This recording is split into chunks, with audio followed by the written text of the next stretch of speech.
I was asked quite a bit last week, Coach, have you guys moved on? And what are you going to say to the guys to make sure they're not reliving what happened last week? But we moved on right away. Part of being a good football team is to be able to put something behind you and then get ready for the next week. We didn't need to think about the past to get ready for Purdue. They embarrassed us on homecoming last year. Most of our guys were there. Buchanan has been here for a lot of years. But then it was just us having the opportunity to get our second Big Ten, Big Ten win. 2 in a row. We haven't done that, I don't think, since we've been here. We had a few players out, of course. Wale didn't play today, but others have stepped up. One thing about our offense, if we need to be able to lean on the pass, we can do that. But on a day like today, it was about running the football. I thought Coach Smith and offensive staff did a great job of getting the players in position. Yeah, when you run the ball like that, you have to talk about the offensive line, and they did a great job. So on the other side of the ball, it's always about taking the ball away. Our guys buy into that. Tony Adams, of course, second game playing the cornerback position. Productive again. But in order for that to happen, you have to be able to play the run too. Thought our defensive line rushed the passer well. Thought they played the run well also. So a big win for us. It's good to get 2 in a row, which just makes this third game, and that's how we're looking at it. This second season, this third game of the second season, that more important. Take the question. Is to make it better a little bit because you control the game pretty much from the game. Is that add to how you felt about this game? Well, yeah, I mean, in an ideal world, that's what you would like, to kind of take control of it right away, and we're able to do that. Didn't let them get anything started, no momentum. It's disappointing when they had an 89-yard drive. That's disappointing and for them to score on a day like today when the defense plays, such good football. But yeah, it was good to control it early, and of course it was great to finish it. Jamal Malone for TFL. Just how did you see his disruption impact? Just that. I mean, he's a through technique at our, in our defense. He's the closest guy, almost the closest guy, besides the nose, of course, to the quarterback. But everything revolves around him, and we have a good player there. When he's healthy, he's a disruptive player like that, and not just on the run, of course, the pass too. So it's good to him to have a game like that. Lovie, seemed to have settled things before in the secondary for the most part of the coaching. What does that do for your defense that you have? If you look at our offensive line, they pretty much played together, Forbes and so for about 3 years now. Of course, I can't tell you how important that is. In an ideal world, we want to do that for all positions on our team. And for us, secondary-wise, Stanley Green was down. We had injuries, so we've been wanting to get the best group out there, but the injuries have stopped us from doing that. But 2 weeks in a row playing this crew, we feel pretty good about it. Does that allow you to get more aggressive up front at all? Does that change what you can do? That allows us to play our defense is what it does. It's not like we're not going to blitz 90% of the time. We didn't do that today. It's about just good, sound football, staying in your gap, get an opportunity to take the ball away, you do that. I mean, his last 8 quarters, the best of your senior defensive line performed. I think it's easy to say that. Yeah, I would jump on that bandwagon for sure. And not just, you said D-line, correct? Yes. I'm going to say front seven, back end, these last 4 quarters. And even before that, there's been signs. We just haven't been able to play consistent ball. The team has played pretty good, consistent ball. I mean, how about every game I've talked about Blake Hayes, and look at him again today. I brought him into the defensive meeting Wednesday. We started with Blake Hayes. Guys, he's going to pin the opponent down there. When we get them pinned down there, we have to be able to make a play. This is going to happen time after time. Can't tell you how important he is to our team. Have you seen a better punt than the one that went out? This first one that went out, the one you guys Right now, that's my top one, yes. I mean, but knowing, Blake's got a few more games around here, it wouldn't surprise me he's going to do something else that's even better.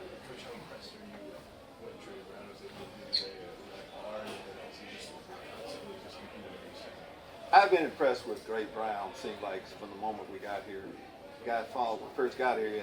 He had a lot of serious injuries, and he just keep fighting. Mature, just does everything the right way. He's a tough football player. I mean, on what you want to, fighting a Illini football player to look like, act like, on off the football field, what better example than him? And that we need him on a day like today. Rod talked about Rayvon Bonner too, running when he came into the game for the first time. He went right at it and got 2 good runs for you right off the bat. Similar runner, Reggie Corbin brings something different. Jakari Norwood brings something different. But a day like today, you need a Rayvon Bonner in between the tackle runners, and of course a Dre Brown type guy with that offensive line. What read did you see to make on that interception? It was in our standard signature cover 2. It's a great play for him. Good quarterback well. It's one thing to read the play well and get a break, but to be able to finish it. And to us, finishing wouldn't have been just an interception. It was getting it in the end zone. And that's what he's capable of doing.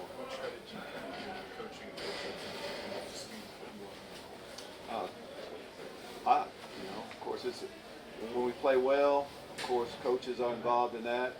And when we don't play well, of course, the coaches are involved in that. But when we play well, of course, it's a combination of both. Well, you got up this morning, you got over this morning, saw the rain. That's good. You feel that good? Well, Bob, we're constantly checking the forecast on what type of conditions we're going to play. So we had an idea would be that.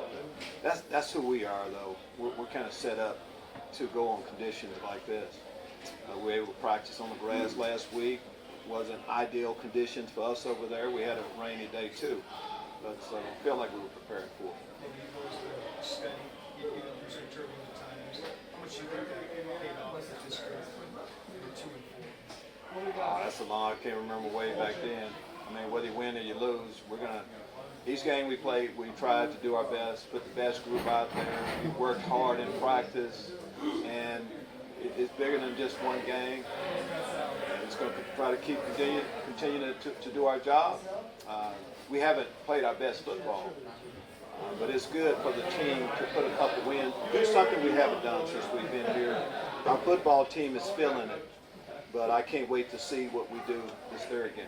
Coach, yourself, your staff, and players to start talking a little bit at this point. Well, we're going to talk. I tell you what we're going to really hit this week. You know what it is? You can hit it, right? You can tell me, right? Rutgers. This is a big game for us. For our, this is Josh, this is Dad's Day, right? Dad's Day coming up. You know how important that is?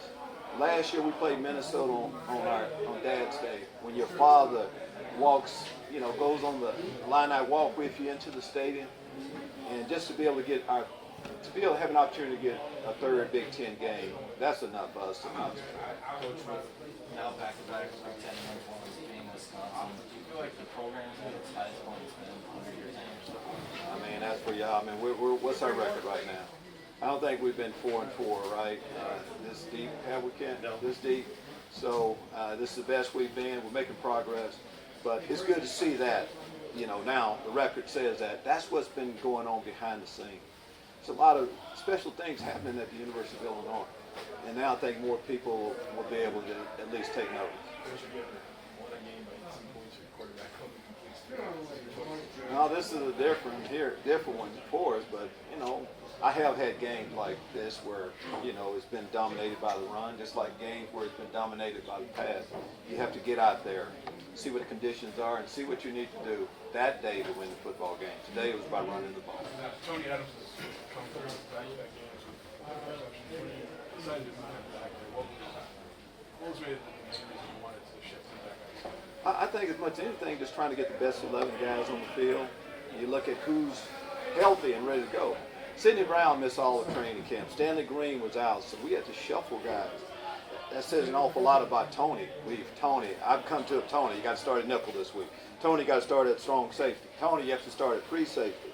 And now, of course, that conversation of Tony, now we feel like we can get you in your, hopefully, right position at corner, and he's just whatever I need to do, coach.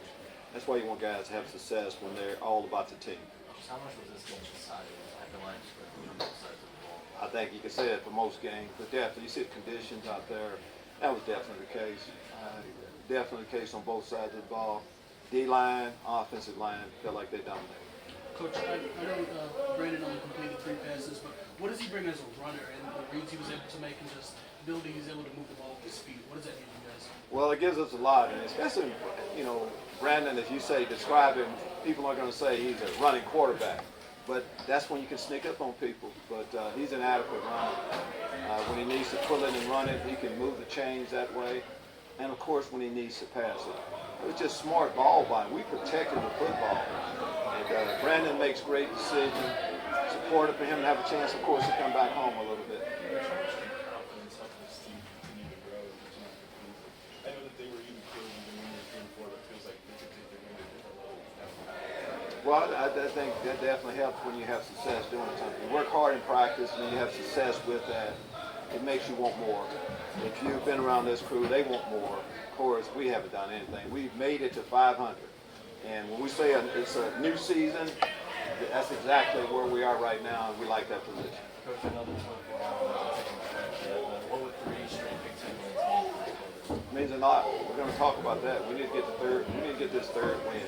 It would mean an awful lot. We're talking about where we haven't been, getting to 4-4, but that's not. Our goal wasn't to be a 500 football team when we start the season. Now we have a chance to get over that. Lovie, you have that base climb that was under one on the TA interception. How big of a momentum swing is that? Big. And it's like that throughout games. You never know when that one play is going to really be the determining factor in a game. We constantly preach that, but when you see that happening, it has to help an awful lot. We'll need more plays like that. You never know. Next week we may, going back to, offensively, we may need to pass the ball most of the time next week. Next week we may not get a takeaway, and we need to find another way to get have success on the defensive side. It may not be Blake next week. It may be James stepping up, having to hit another field goal. Is Gannon right now with you? Absolutely, it's our team. Our team. We didn't have to tell them. That's one of the neat things about college football. When you have you have an opponent, a rival, where you give a trophy out. It's pretty neat. It meant a lot. You saw our team. That meant an awful lot to them, and it's going to reside in Champaign for a while. 1 or 2 more plays. Anything else?